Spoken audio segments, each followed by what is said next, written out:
नमस्कार. प्रतोज life and living या YouTube चॅनलमध्ये तुम्हा सर्वांचं पुन्हा एकदा अगदी मनपूर्वक स्वागत आहे. ज्यांनी आपल्या चॅनलला सबस्क्राईब केलेलं अजून नाही त्यांनी सबस्क्राईब करून घ्या. मंडळी, आई बाबांचं एक मोठं स्वप्न असतं, आपलं बाळ बुद्धिमान, निरोगी आणि आनंदी असावं. पण हे फक्त जन्मानंतरच नाही तर गर्भधारणा होण्याआधीपासून ते गर्भावस्थेतल्या प्रत्येक महिन्यात आई वडिलांनी घेतलेली काळजी आणि जीवनशैली ह्यावरही बाळाचं भविष्य ठरतं.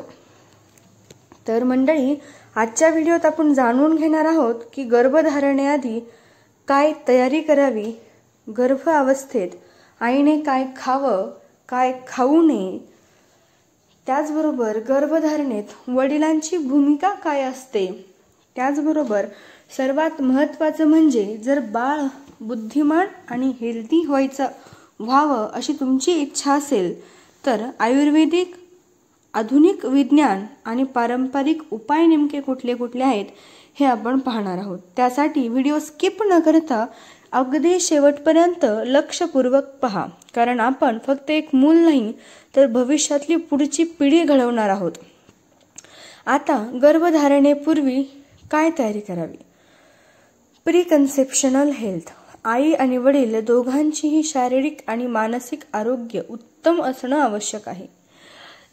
गर्भधारणेच्या अगोदर डॉक्टरांचा सल्ला घ्या. Haemoglobin, vitamin D, thyroid test, sugar test हे बेसिक चेकअप करणं खूप आवश्यक आहे. त्याचबरोबर पोषण, हिरव्या भाज्या, तूप, दूध, सुकामेवा, फळं ह्यांचा आहार तुम्ही सुरू करावा. त्याचबरोबर डेटॉक्स शरीराचं करणं खूप महत्त्वाचं आहे. म्हणजेच पचन सुधारण्यासाठी हळदीचं पाणी, त्रिफळा, ग्रीन टी ह्यांचा समावेश तुम्ही आहारामध्ये करू शकता.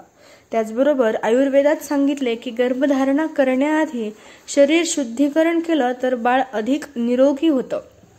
त्यामुळे तुम्ही पंचकर्म वगैरे डॉक्टरांच्या सल्ल्यानं करू शकता. आता गर्भधारणा झालीये, मग गर्भधारणेत आईचा आहार काय असावा हे आपण पाहू. ते आपण ट्रायमेस्टरनुसार पाहूया. म्हणजे पहिल्या 3 महिन्यात कुठला आहार घ्यायचा, नंतरच्या 3 महिन्यात, त्यानंतरच्या 3 महिन्यात.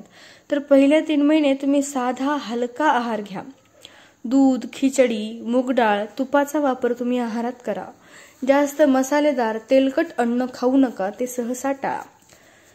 नंतर 4था ते 6वा महिना म्हणजे दुसऱ्या ट्रायमेस्टरमध्ये कुठला आहार घ्यायचा, तर सुकामेवा, बदाम, खारीक, दूध ह्यांचा समावेश तुम्ही आहारात करा. मेंदूच्या विकासासाठी अक्रोड, जवस बिया, तिळाचे लाडू तुम्ही खा. त्याचबरोबर लोखंड आणि कॅल्शियम भरपूर अन्न, पालक, मेथी, तांदूळ ह्याच्यातून, तांदूळ डाळी ह्याच्यातून आपल्याला लोह मिळतं, आयर्न मिळतं, ते तुम्ही घ्या. आता 7वा ते 9वा महिना म्हणजे 3rd ट्रायमेस्टरमध्ये आपण काय घ्यायचं, तर हलका पण पौष्टिक आहार, भाज्या, फळं, पुरेसं पाणी प्या. प्रोटीनसाठी मूग, हरभरा, दूध, पनीर खा. फक्त शिजलेलं खा, कच्चं खाऊ नका. आयुर्वेदानुसार शेवटच्या महिन्यात तूप आणि दूध पोटातील बाळाला नैसर्गिक शक्ती देत असतं. त्यामुळे तुपाचा वापर तुम्ही जास्तीत जास्त करा. जास्तीत जास्त प्रमाणात तूप तुम्ही खायला सुरुवात करा. म्हणजे किमान 6 चमचे दिवसभराचं तूप तुम्ही 3ऱ्या ट्रायमेस्टरमध्ये खायला हवं. आता बुद्धिमान बाळासाठी आपण काय उपाय करू शकतो, तर गर्भसंस्कार केले जातात. म्हणजे रोज 20 ते 30 मिनिटं मंत्रजप, रामरक्षा, भगवद्गीता किंवा कुठलंही चांगलं साहित्य वाचायचं. म्युझिक थेरपी तुम्ही बाळाला देऊ शकता. म्हणजे शास्त्रीय संगीत, विशेषतः वाद्य संगीत हे बाळाच्या मेंदूला विकसित करतात.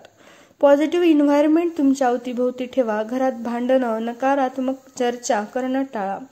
व्हिज्युअलायझेशन्स करा. म्हणजे आईने बाळाला निरोगी, बुद्धिमान आणि आनंदी असल्याचं चित्र मनात सतत उभं ठेवावं. सतत पॉझिटिव्ह थिंकिंग ठेवावी.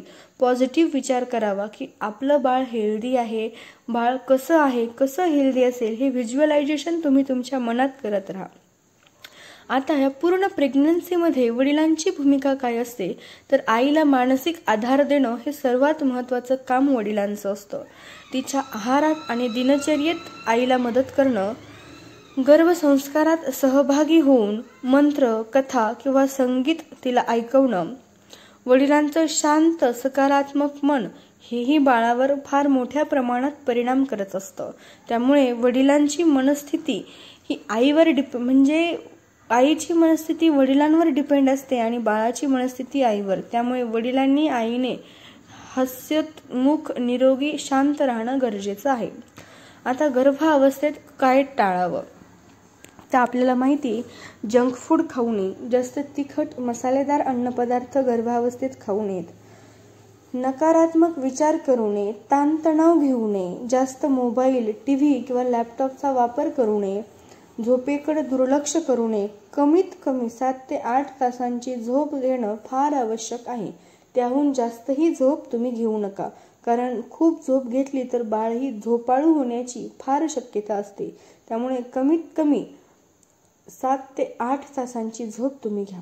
आता आधुनिक विज्ञान याबद्दल काय सांगतं तर आईच्या आहारात ओमेगा-3 फॅटी ॲसिड्स म्हणजे जवस, अक्रोड हे माशांमधून मिळणारे जे ओमेगा-3 फॅटी ॲसिड असतात ते घेतल्याने बाळाच्या मेंदूचा विकास होतो.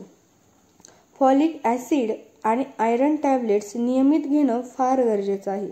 नियमित चालणं, योगा, प्रेग्नन्सीसाठी खास ब्रीदिंग एक्सरसाइज करणं फार महत्त्वाचं आहे. यामुळे आपलं बाळही आतमध्ये निरोगी आणि संतुलित राहतं. तुम्ही जर नियमित प्राणायाम केले जे प्रेग्नन्सीमध्ये चालतात तर त्या प्राणायामामुळे तुमचं बाळ खूप ॲक्टिव्ह होण्यास मदत होते. आता ग्रहण आलं तर कुठली काळजी घ्यावी, पारंपरिक काळजी कशी घ्यावी तर चंद्रग्रहण किंवा सूर्यग्रहणाच्या वेळी शक्यतो गर्भवती महिलांनी घरात राहणं योग्य मानलं जातं. म्हणजे घराबाहेर त्यावेळी पडू नये. धारदार वस्तू वापरणं अशा वेळी टाळावं. त्या काळात जप, ध्यान, पुस्तक वाचणं हे सर्वोत्तम.